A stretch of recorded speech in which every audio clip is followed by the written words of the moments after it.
Hi, folks. My name is Danny. Welcome to Danny's Corner. And today I want to keep on talking a little bit about transportation. As I said, there's always a lot of things to talk about when it comes to a specific thing. So, one video obviously is not going to cover it all. And with these videos, sometimes they're short, sometimes they're long. It's just that with so much information and so many variables, um, it can get really confusing sometimes to know where to stop and like how to explain things, especially because if you don't know by now, I am a visually impaired person, and a lot of the things I find it a bit hard to explain because I know that sighted people, because of their nature, they are visual, and I don't have that reference. I never had it. So I have to talk more and able to explain to you what I'm going through or how I experience things.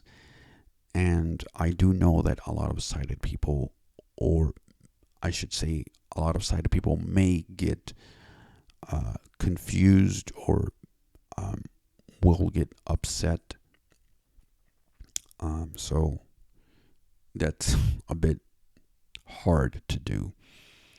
Anyway, when it comes to transportation, here's the other reason why I don't like riding on public transportation, and I choose either not to go out and order my food, and or when I go with when I'm going to go to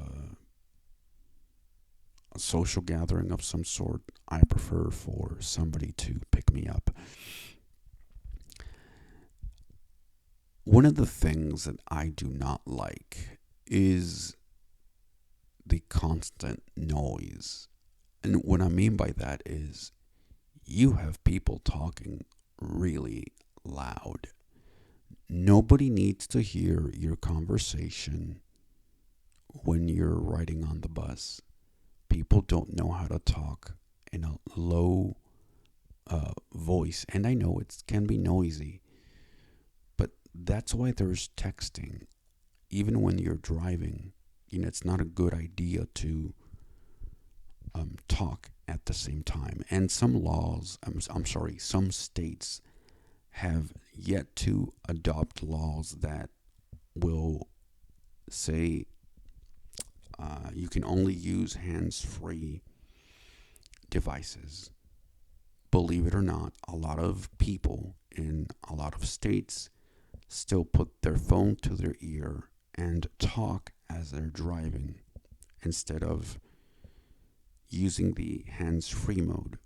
So it seems like, when it comes to laws, we can do better. We do not need to enact these laws to order people legally to use hands free or else, for example. This should be something that people should be aware of, so they may not cause any accidents and whatnot. So, anyway, um, that's just the way things are. And apparently, at least when it comes to the United States, although we say we don't like the government telling us what to do, we are showing the opposite, right? So if we didn't like the government telling us what to do, then we should make a conscious decision and stop talking on the phone while we're driving, or stop texting, or you know stop talking on the phone even when you're using the bus or any other public transportation. As you may know, there are little cords that you pull when you ride on a bus, and that signals the driver to stop And it also tells the person who might be visually impaired, you have reached Fifth Avenue and another street, let's say, or Second Avenue and another street. And so if a person is talking on the phone or arguing or just talking loudly overall to another passenger, it can be really hard for the person who is visually impaired to hear the voice, the synthesized voice, telling that person information. So have some respect. But anyway, that's why I don't use public transportation either. And the other reason is because in a previous video I told you how people don't give up their seats. And as I said, it's not that we're entitled to it, but it is much easier to get in and out for some people with disabilities. It might be easier to get in and out the bus when they're using those seats, but some people don't want to give them up. So what can we do? Lastly, this happened to me when I was riding a bus in Los Angeles many years ago. I got on the bus, and for whatever reason, the driver always wants to know, where am I going? See, unlike other passengers, they don't have to tell the driver where they're going. They just get on and off, and no questions asked. The person already knows where they're going. They already know where the bus stop is going to be. And that's what happened to me once the driver asked where I was going. It's really annoying because I feel as if when it's being done to me, I don't know if other blind people feel the same way, but it's as if they're singling you out for having a disability. We're just as capable of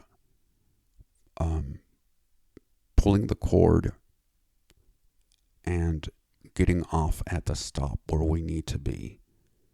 Because what tends to happen is, although we may tell the driver where we're getting off, the driver forgets anyway and doesn't stop. So what's the use of telling the driver where we're going? You get what I'm saying? Here's the other thing when riding public transportation, and I talk about more about this in other videos. When somebody just grabs you, trying to take you to a seat or trying to help you to sit somewhere, you can help in other ways. For example, asking first, may I help you? How may I help you? But when a person tries to take your hand out of nowhere, you don't know who this person is. You don't know if this person has any germs of some sort or whatnot.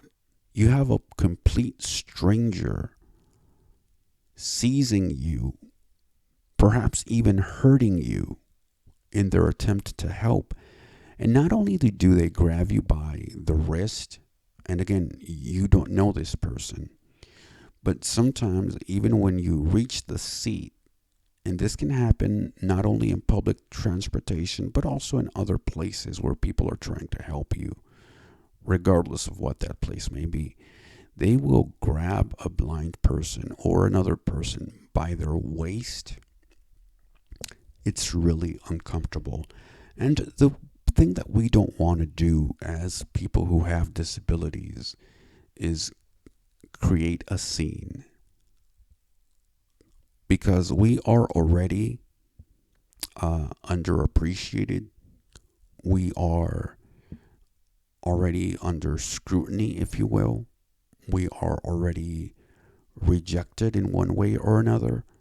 So if we do end up causing a scene, like some people may do at restaurants and or even other public places, it's going to look bad on us as a community, because we are a relatively small community, more than others. And so it's not, as I said, it's not only going to look bad on me if I say something, which has happened before, and it's going to look bad on the whole community, because everybody's going to start judging everybody else. So these are some of the reasons why I do not like public transportation. And although it may take a little bit longer, depending on the city and other factors, and it's going to be perhaps a little bit more expensive. If one of my close friends and or relatives is not able to take me somewhere, I prefer to take Lyft, Uber, or if push comes to shove, take the city services that are available to pick up people with disabilities. These are called door-to-door services. And so, yeah, if you have liked this video, remember there is a first part to this, and I will be talking more about this subject in a future video as well. So please subscribe, share, like, and give me your comment, your feedback. Every person with a disability has had different experience. So not all of us go through the same things. Some may do, some may have it more harder than others, tougher than others. So it's just a matter of who you're speaking to. So thank you very much for watching this video. I hope you have a nice day, and we'll catch you next time. Bye.